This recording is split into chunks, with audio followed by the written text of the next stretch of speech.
South ఇండియాలోనే biggest sorry store మన Varahi silks మన విజయవాడ ఎంజీ రోడ్ లో డిసెంబర్ 4వ తారీఖున ఘన ప్రారంభం. శైలజారెడ్డి అల్లుడు ఫస్ట్ హాఫ్ బాగుంటుందండి సినిమా. అవును, సినిమా బాగుంటుంది. బట్ అలా వెళ్తూ వెళ్తూ వెళ్తూ somewhere it last the grip. మీకు కథలో చిన్న బ్రెయిన్లో కన్ఫ్యూజన్ వచ్చింది అనుకోండి డైరెక్టర్కి, ఆ కన్ఫ్యూజన్ స్క్రీన్ మీద కనపడుతుంది, ఆడియన్స్ కన్ఫ్యూజ్ అవుతాడు. అవును, మనం గీత స్ట్రైట్గా కాన్ఫిడెంట్గా గీసామనుకోండి, స్ట్రోక్ బా ఏ వేసాడు స్ట్రోక్ అనిపించేస్తుంది. అవునండి. అదే ఈడు వెళ్తూ మధ్యలో పక్క నుంచి వెళ్తే ఇది స్ట్రోక్ చూడండి అని అన్నాం అనుకో, అది స్ట్రోక్ ఏంట్రా అంత వంకరగా ఉందంటాడు. అందువల్ల యాక్చువల్గా కొంచెం కామన్ సెన్స్తో వెళ్ళాలి. మంచి కాంబినేషన్, పైగా రమ్యకృష్ణ గారు లేదా అన్ని అదే సార్, కాంబినేషన్స్ నమ్ముకుని కథలేయకూడదు అంటున్నా నేను. ఈ కాంబినేషన్ సెట్ చేసుకుని ఇలా తీసేద్దాం అలా తీసేద్దాం అనుకుని కథ వేసా, అది ఎప్పుడు ఫోర్స్గానే ఉంటుంది, ఫోర్స్డ్గానే ఉంటుంది, న్యాచురల్గా ఉంటుంది. ఎప్పుడైనా హీరో రాగానే కథ వేసేవాడిని సార్ ఇదివరకు.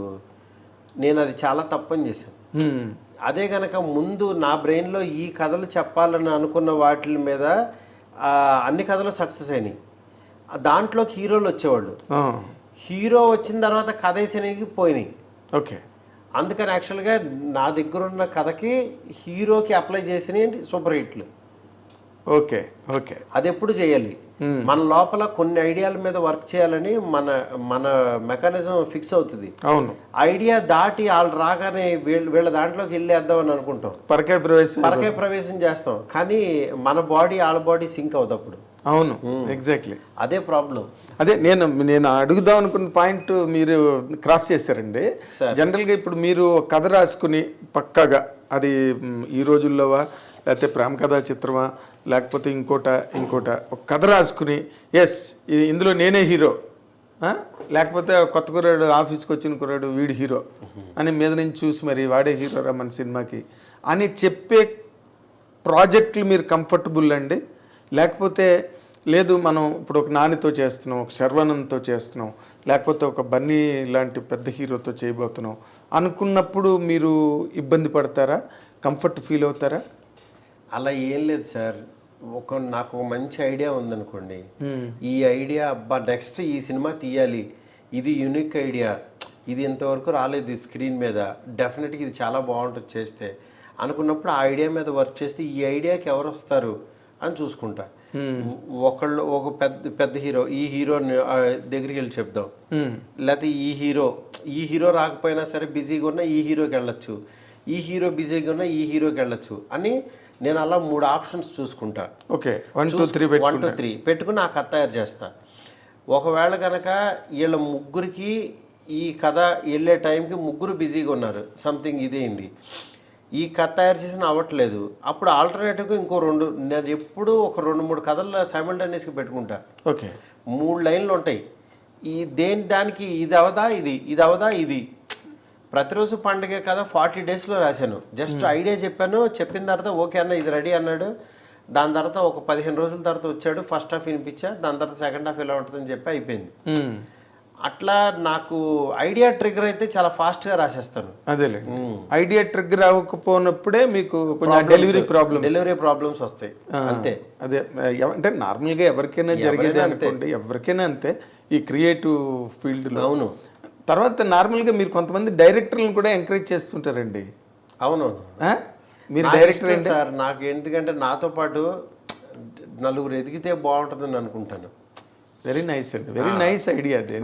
ఎందుకంటే దాంట్లో ఈ ప్రాబ్లం ఏంటంటే కొంతమంది నార్మల్ వాళ్ళకు కూడా అలా చేసేసాను, బట్ దానివల్ల కొంచెం ఫెయిల్యూర్ అవుతాయి. ఫెయిల్యూర్ సక్సెస్ పక్కన పెడితే ఆ రోజు ఒక 100 మందికి అవకాశం ఇచ్చాం, ఒక యూనిట్ అంతా ఇదయ్యారు అనేది, అందుకనే పక్క నుంచి ప్రొడక్షన్ డెవలప్ చేసాం.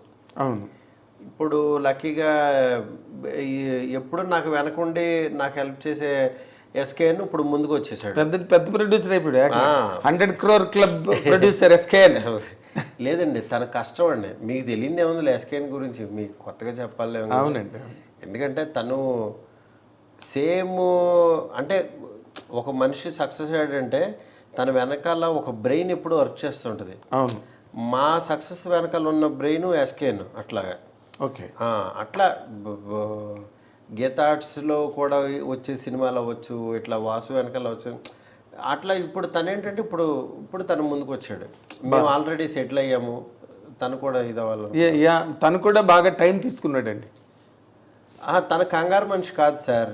ఏదో డబ్బులు వెనకాల పడి వెళ్ళిపోవాలో లేకపోతే ఇంకోటో అదేముండదు. ఫ్రెండ్షిప్ ఎంజాయ్ చేస్తాడు. ఫ్రెండ్షిప్ వర్క్ను నెక్స్ట్ తను ఎంజాయ్ చేసేది ఏంటంటే ఒక మంచి విషయాన్ని ఎక్కువ ప్రపంచానికి లౌడ్గా చెప్పాలని అనుకుంటాడు. ఈ విషయాన్ని అంటే స్ట్రాంగ్గా ఇసిరేస్తాడు. అదేలేండి. సేమ్ తను శ్రేయసీను అవ్వచ్చు, కాన్సెప్ట్స్ వీళ్ళందరూ యాక్చువల్గా ఏంటంటే చాలా గ్రౌండ్ నుంచి వచ్చిన వాళ్ళు కదా. అవునండి, అవును, చాలా గ్రౌండ్ లెవెల్ నుంచి వచ్చిన వాళ్ళు. అవునండి, 100%. అందుకే వాళ్ళు అంత స్ట్రాంగ్గా ఫౌండేషన్ స్ట్రాంగ్ పీపుల్ వాళ్ళు. అవును, మీరు అన్న లక్ష్మి మన శ్రేయస్ శ్రీనివాస్ గారు.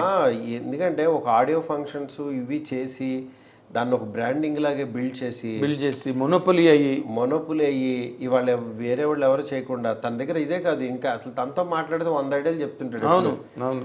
అసలు ఈ ప్రతిదీ బాగుంటుంది. నాకు సడన్ గా ఉదయాన్నే 5 గంటలకు మెసేజ్ పెడుతుంటాడు, గురుగారు మీతో ఒక కాన్సెప్ట్ ఉంది, డిస్కస్ చేయాలని.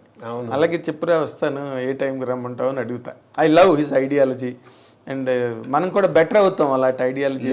చాలా అడ్వాన్స్డ్గా ఉంటాడు సార్. అవును, చాలా అడ్వాన్స్డ్గా ఉంటాడు. అవును.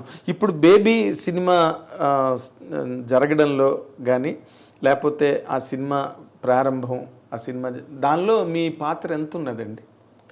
నా పాత్ర అంటే సార్ ఒకటే. నేనేంటంటే ఫస్ట్ అసలు సాయి రాజేష్ గురించి నాకు ఎప్పుడు ఇద్దరు క్లోజ్ ఫ్రెండ్స్, ఎస్కేను సాయి. నేను హృదయకాలయం సినిమా టీజర్ చూసి అబ్బా భలే తీశాడు ఎవరో ఇతను అని చెప్పి ఎస్కేని చెప్తే నా ఫ్రెండే సాయి రాజేష్ అంటే, డార్లింగ్ మంచి విషయం ఉన్నోడులా ఉన్నాడు, ఒకసారి మాట్లాడదాం, దాంట్లో ఏమన్నా కావాలంటే డబ్బులు పెడదామని నేను పిలిచి 35 lakhs పెట్టాను అప్పుడు. ఓకే, హృదయకాలయంకి అమృత ప్రొడక్షన్స్ ఇది అని. అప్పటి నుంచి సాయి రాజేష్తో మాకు జర్నీ ఫ్రెండ్లీగా వెళ్తూ ఉంటాం. ఎస్కేఎన్తో పాటు వస్తూ ఉంటాడు. ఎస్కేఎన్ వీళ్ళు మంచి ఫుడ్ ఇవి ఎంజాయ్ చేస్తుంటారు. నేను ఊరికి కలిసినప్పుడల్లా మాట్లాడుతూ ఉంటా సరదాగా. దాని తర్వాత కొబ్బరి మట్ట తీస్తున్న గురూజీ అన్నాడు తను, సాయి రాజేష్. అది వెళ్ళి చూసాము. ఎప్పుడు తన పక్కనే అలా వెళ్తూ ఉంటాం. కలర్ ఫోటో తీసినా చూసాము, వెళ్ళి ఇలా వెళ్తూ ఉండేవాళ్ళు. దాని తర్వాత సాయి రాజేష్ వాళ్ళిద్దరు ఫ్రెండ్షిప్లో కొన్ని కథలు మాట్లాడుకుంటూ ఉండేవాళ్ళు. అలాగా బేబీ గురించి ఇది మన ట్యాక్సీ వాళ్ళ చేసిన తర్వాత SKN baby point Sai Rajesh ఏదో చెప్తే నా సెకండ్ సినిమా ఇదని తను వచ్చి నాకు చెప్పాడు అనమాట. డార్లింగ్, సాయి రాజేష్ దగ్గర ఒక పాయింట్ విన్నాను, అదిరిపోయింది, నేను చెప్తున్నాను, డెఫినెట్గా కొడతాం, అది మళ్ళీ కల్ట్ సినిమా అని తిను 2 సంవత్సరాల క్రితమే చెప్పాడు నాకు. చాలా చాలా నమ్మేవాడు. నేను అప్పటికి ఇంకా కథ కూడా వినలేదు. దాని తర్వాత ఒకరోజు సాయి రాజేష్ ఫస్ట్ హాఫ్ చెప్తాన్నాడు, ఒకసారి అన్నాడు. విన్న తర్వాత బాగుంది సార్, ఇది సేమ్ జానరే, బస్ స్టాప్ ఆ జానరే, కానీ మీ స్టైల్లో తీస్తారు ఇది అని అట్లా చెప్పి ఇంకా అక్కడి నుంచి వెళ్ళిపోయాం. మూవ్ అయ్యాం. ఇంకా ప్రొడక్షన్ మొత్తం తనే చూసుకున్నాడు. ఇంకా దగ్గరుండి సినిమా మొత్తం డే టు డే వెళ్ళి చాలా కష్టపడ్డాడు తను. ఇవాళ ఆ రిజల్ట్ వచ్చిందంటే వాళ్ళిద్దరు కష్టమే. అది నేను లాస్ట్లో సినిమా అంతా అయిపోయిన తర్వాత ఒకసారి చూడండి గురూజీ అని అప్పుడు నాకు చూపించారు. ఫస్ట్ హాఫ్ చూసిన తర్వాత అదిరిపోయింది సినిమా అని చెప్పి నేను చాలా హ్యాపీ ఫీల్ అయ్యా. డార్లింగ్, అసలు ఓన్ రిలీజ్ చేసినా ఇది హిట్ అవుద్ది సినిమా, మనం కొడతాం అని ఆ రోజు చెప్పా. ఫస్ట్ హాఫ్ చూడంగానే రాజేష్ని పిలిచి సూపర్ సినిమా తీశారు, ఏం రైటింగ్ సార్ అని. చాలా బాగా అని అంటే తను తీయగలుగుతాడు, తను చేయగలుగుతాడు అనేది నాకు నమ్మకం. కానీ ఈ జానర్ మాత్రం తనలో ఈ జానర్ బాగా తీస్తాడని నమ్మింది ఎస్కేఎన్. ఇంకెవ్వరం కాదు, మిగిలిన అసలు ఎవ్వరం కాదు. నమ్మకం కాదు, అసలు ఐడియా లేదు, అసలు ఐడియా లేదు మాకు. ఎందుకంటే తను తెచ్చాడు, బాగుందని అన్నాం. ఎందుకంటే సాయి రాజేష్ ఐడియాలు చాలా బాగుంటాయని తెలుసు. ఇది ఒక ఫీల్ గుడ్ సినిమా ఇంత బాగా తీస్తాడు అనేది మాత్రం నేను చూసిన తర్వాతే నేను రియలైజ్ అయ్యాను, నమ్మవలసి వచ్చింది. ఎందుకనంటే పెయిన్ ఇంత అందంగా తీస్తాడు అనేది, తన లోపల ఇంత పెయిన్ ఉందనేది ఈ సినిమాతో ప్రూవ్ అయింది. అవునండి. మీరు నెల తర్వాత చూశారు, నేను 2 నెలల ముందు చూశాను. అంతే. దాని తర్వాత నాకు ఇబ్బంది అయిన చెప్పేవాళ్ళం, డిస్కస్ చేసేవాళ్ళం, గురుజీ ఇది ఓకేనని. తను కూడా వేసుకుని సినిమా చూసి వెళ్ళి మళ్ళీ రియలైజ్ అయ్యి యాక్చువల్లీ ఇలా కాదు, ఇలా వెళ్తున్నాను సార్ అని తనకు ఒక వాల్ లాగా ఉపయోగపడేవాడిని, క్రియేటివ్ వాల్ లాగా. ఈ ట్రైలర్ ఓకేనా గురుజీ అని ఇట్లాగా. అలాగే తినుకో టైమింగ్ ఉంటుంది ఎస్కేఎన్కి. అవును. ఎస్కేఎన్ టైమింగ్కి యాక్చువల్గా ఫీల్ గుడ్ సినిమా ఇది. ఎస్కేఎన్ ఏంటంటే ఆడియన్స్ని ఫుల్ ఎంటర్టైన్ చేయాలి, స్పీడ్గా ఇవ్వాలనుకుంటాడు. ఎస్కేఎన్ది నాది ఒక రకంగా ఉంటుంది. కానీ ఈ జానర్ ఇది అనేది తను ఐడియా పరంగా చాలా బాగుంటుందని ఇది ఉన్నా తనకేంటంటే ఈ లెంత్లో ఓకేనా ఇదేనా అని ఒక చిన్న ఇది ఉండేది అంతే. కానీ యాక్చువల్గా సినిమా ఆర్ఆర్లు ఇవి అయిన తర్వాత, సీన్స్ అన్నీ అయిపోయిన తర్వాత అసలు ఇంకా అక్కడి నుంచి ఈ సినిమాని క్యారీ చేయడం మొదలెట్టు. మెయిన్ ఎందుకంటే వండేవాడికి తనకి తెలీదు ఇది బాగా వస్తుందా, ఇది బాగా వస్తుందని చేస్తున్నాం అనేది ఉంటుంది. రుచి చూసినవాడు చెప్పాలి. కానీ బయట నుంచి వచ్చిన వాడికి అబ్బా మసాలా వాసన అంటే అదిరిపోతుంది అంటాడు. వెంటనే ఆడికి టేస్ట్ డిఫరెన్స్ ఉంటుంది. 24 గంటల కిచెన్లో ఉన్నవాడికి అది ఎంత స్మెల్ వస్తుందో తెలియదు, అలవాటు పడిపోయి. అలాగే వీళ్ళిద్దరికి నేను బయట నుంచి వచ్చి జడ్జ్ చేసేవాడిని. ఓకే. ఎస్కేఎన్కి వీళ్ళిద్దరికి ఓకే. నా పాత్ర అంతవరకు అది. ఓకే. కానీ మా మాస్ మూవీ మేకర్స్ అని బ్యానర్ పెట్టి ఎస్కేఎన్ ఒకటే. నేనేంటంటే డల్లింగ్, నేను ప్రొడక్షన్ సైడు నేను చిన్న సినిమాలు చేసి ఆపేశా. ఎందుకంటే దాని మీద కూర్చోవాలి, ఎఫర్ట్ పెట్టాలి. నేను ఎఫర్ట్ పెట్టినప్పుడు ఫెయిల్యూర్స్ వస్తాయి ఎందుకని చెప్పి ఆపేశా. ఓకే. ట్యాక్సీ వాళ్ళ దగ్గర నుంచి మంచి డైరెక్టర్ ఉన్నా సరే తనకు అప్ చెప్పడం మొదలుపెట్టు. తను కూడా యాక్చువల్గా తన దగ్గర ఉన్న టాలెంట్ ఏంటంటే ముందు అవతలలో ఉన్న వేస్ట్ని త్వరగా పట్టేస్తాడు. ఎస్కేన్ వీళ్ళు ఈ లోపం ఉంది, ఇది కరెక్ట్ చేసుకోవాలని టప్మని పాడతాడు అతను. తనకున్న మెయిన్ సొసైటీలో ఆర్ట్, అదొక ఆర్ట్ అండి. ఎవరినన్నా ఒక అరగంట మాట్లాడితే వీడు కొంచెం తేడా, వీళ్ళు ఈ స్కిల్ ఉంది అని టక్మని పడతాడు, పెట్టేస్తాడు. అది ఈజీగా ఉంది. అవును, అది కూడా నిర్మోహమాటంగా చెప్పగలడు. నిర్మోహమాటంగా చెప్తాడు. కొన్ని మొహాటంలో వచ్చిన మహా అయితే మాట్లాడటం కట్ చేస్తాడు, కానీ ఇంకా వేరే ఉద్దేశం ఉండదు. అదేలేండి. తను మీరు ఇంతమంది మహామహులు ఈ ప్రాజెక్టు వెనకాతలుండి సాయి రాజేష్ విశ్వక్సేన్ కథ చెప్పడానికి వెళ్తే కనీసం విశ్వక్సేన్ టైం కూడా ఇవ్వలేదంటండి. కొబ్బరిమట్ట అలాంటి సినిమాలు తీసిన డైరెక్టర్తో నేను చేయడం మేము విన్నదే.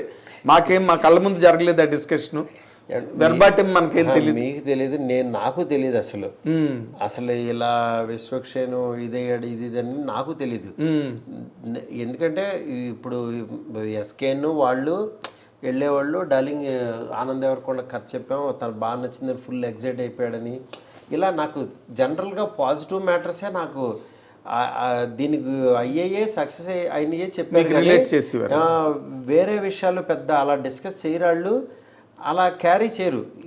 రాజేష్ కూడా అలా క్యారీ చేసే మనస్తత్వం కాదు. లేదండి, లేదు. కాకపోతే ఏమవుతుందంటే ఒక చిన్న ఇన్సల్ట్, అరే వినొచ్చు కదా అనే చిన్న ఫీలింగ్ ఉండొచ్చేమో, చిన్న పించ్ ఉంటుంది కదండి. అది కూడా నేనేంటి ఎప్పుడు అడిగాను తన్ని ఆడియో ఫంక్షన్లోనూ ఒక హీరో వినటానికి కూడా ఇష్టపడలేదు నా కదా, కానీ ఇలా నేను తీయగలుగుతానని తనకున్న ఇది చెప్పాడు. ఎవరు సార్ అని చెప్పి అప్పుడు అడిగాను నేను.